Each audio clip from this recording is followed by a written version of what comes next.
હવે આગળ વાત કરીએ અમદાવાદમાં સિલજની આનંદ નિકેતન સ્કૂલ વિવાદ મામલે નોંધ્ય છે કે અહીં આનંદ નિકેતન સ્કૂલ સામે બજરંગ દળનું વિરોધ પ્રદર્શન, શાળાએ રાષ્ટ્રગીત અને પ્રાર્થના બંધ કર્યાનો આક્ષેપ બજરંગ દળ દ્વારા વિરોધ પ્રદર્શન કરવામાં આવ્યું। આનંદ નિકેતન સ્કૂલ શિલજ ખાતે કાર્યક્રમ જેમાં અગાઉ નાસ્તામાં કાચનો ટુકડો નીકળતા વિરોધ કરવામાં આવ્યો હતો। આ ઉપરાંત ત્યારે અન્ય પણ ઘણા આરોપો લાગ્યા હતા, જેને લઈને હવે વિરોધ થઈ રહ્યો છે।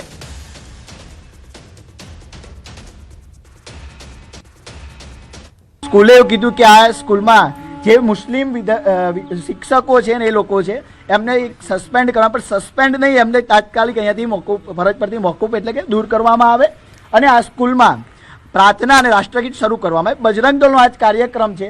આ સ્કૂલમાં અમે આજે પ્રાર્થના અને રાષ્ટ્રગીત બંને કરીશું। હા, મલાલ આ પુસ્તક જે આપવામાં આવ્યું એ લોકો એવું કહે છે કે ભાઈ આ સોશિયલ એક્ટિવિટીઝ છે, તો ભાઈ જીજાબાઈ અને ઘણા એવા આપણા ભારત દેશમાં રહેતા એમને પણ વીર આપણી મહિલાઓ તો એમના પણ પુસ્તકોનું વિતરણ થવું જોઈએ। ચોક્કસ એક ધર્મનો પ્રચાર પ્રસાર માટે આ પુસ્તક આપવામાં આવ્યું હોય તો બજરંગ દળ એનો કાયદેસર વિરોધ કરે છે। આનંદ નિકેતન સ્કૂલ પર નાસ્તામાંથી કાચનો ટુકડો નીકળ્યો વિવાદ થઈ રહ્યો છે। દ્રશ્યમાં જોઈ રહ્યા છો, આજે બજરંગ દળના કાર્યકર્તાઓ દ્વારા શાળા પર વિરોધ પ્રદર્શન કરવામાં આવ્યું હતું। તેઓનો આક્ષેપ છે કે શાળાની અંદર છેલ્લા કેટલાય સમયથી પ્રાર્થના કરવામાં આવતી નથી, રાષ્ટ્રીય ગીત ગવડાવવામાં આવતું નથી।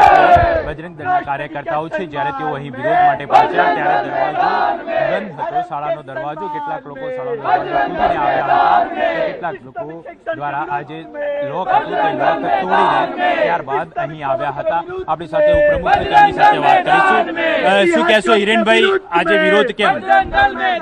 છેલ્લા ઘણા સમયથી આનંદ નિકેતન સ્કૂલમાં જિહાદી ષડયંત્ર ચાલતું, એવી રીતે ઇનડાયરેક્ટલી, ડાયરેક્ટલી, ઇનડાયરેક્ટલી મુસ્લિમ શિક્ષકોને મુસ્લિમ મેનેજમેન્ટ રાખીને રાષ્ટ્રગીત બંધ કરાવડાવ્યું, પ્રાર્થના બંધ કરાવી અને માલાલાના નામના સોશિયલ એક્ટિવિટીઝનું એને પુસ્તક પ્રચાર કરવા માટે કર્યું। ઇનડાયરેક્ટલી ક્યાંક ને ક્યાંક હિન્દુ ધર્મને દબાવીને બીજા ધર્મને પ્રમોટ કરવાનું આ ષડયંત્ર ચાલતું, એના વિરુદ્ધમાં બજરંગ દળ છે। આજે આપ જ્યારે અહીંયા આવ્યા ત્યારે સ્કૂલ ઉપર આપ અંદર જવાના હતા, શું પરિસ્થિતિ હતી, ત્યારબાદ શું કર્યું?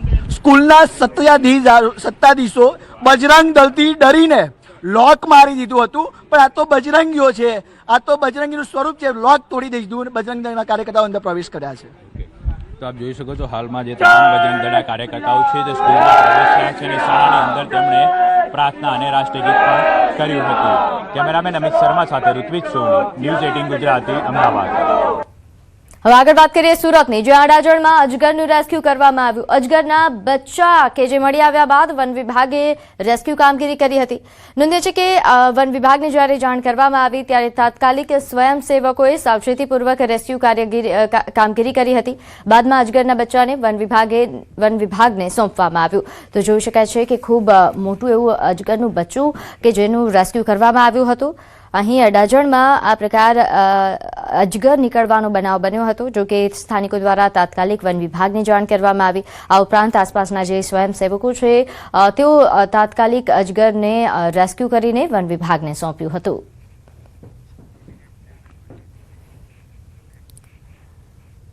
તો પાટણના સમી તાલુકામાં નાયબ કાર્યપાલક ઇજનેર સામે આક્ષેપો કરાયા છે। શુભમ કુમાર સિંઘલ સામે વિકાસ કામોના બિલ પાસ કરવા માટે 2% કમિશન માંગ્યાના ગંભીર આક્ષેપો લાગ્યા છે। તાલુકા જિલ્લા પંચાયતના પ્રતિનિધિઓ અને સરપંચોએ આક્ષેપો સાથે સમી કચેરીએ રજૂઆત કરી હતી।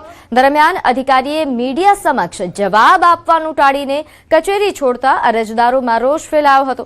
રજૂઆત સાંભળ્યા વગર જ જતા રહ્યા હોવાનો આક્ષેપ સાથે પ્રતિનિધિઓએ કચેરી પરિસરમાં વિરોધ અને નારેબાજી કરી। સમગ્ર મામલે તપાસ અને કાર્યવાહી કરવાની માંગ ઉઠી રહી છે, જો કે અધિકારી તરફથી હજુ સુધી કોઈ સત્તાવાર પ્રતિક્રિયા સામે નથી આવી।